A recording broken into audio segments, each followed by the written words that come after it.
In this video, I want to show you how to make yeast water for baking. It is not the same as sourdough. Learn about the difference in my blog post.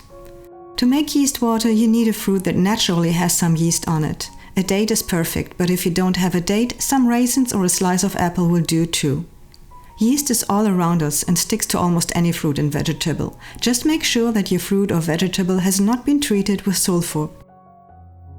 You also need 1 to 2 teaspoons of sugar and 500 milliliters or 2 cups of water. If the water in your area is chlorinated, make sure to use filtered water, otherwise it won't work.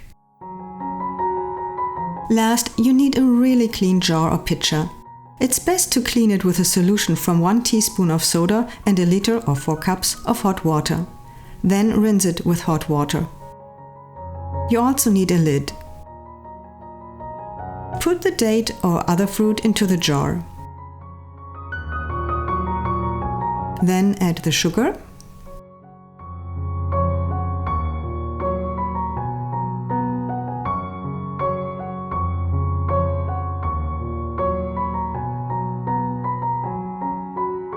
last, fill in the water.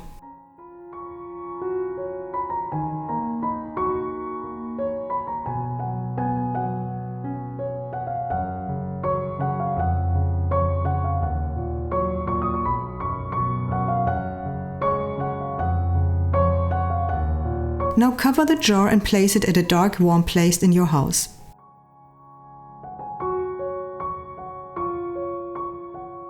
After a day, your yeast water will not look much different, but after 2 to 3 days it will look like this. The water has become cloudy and some foam can be seen on the top.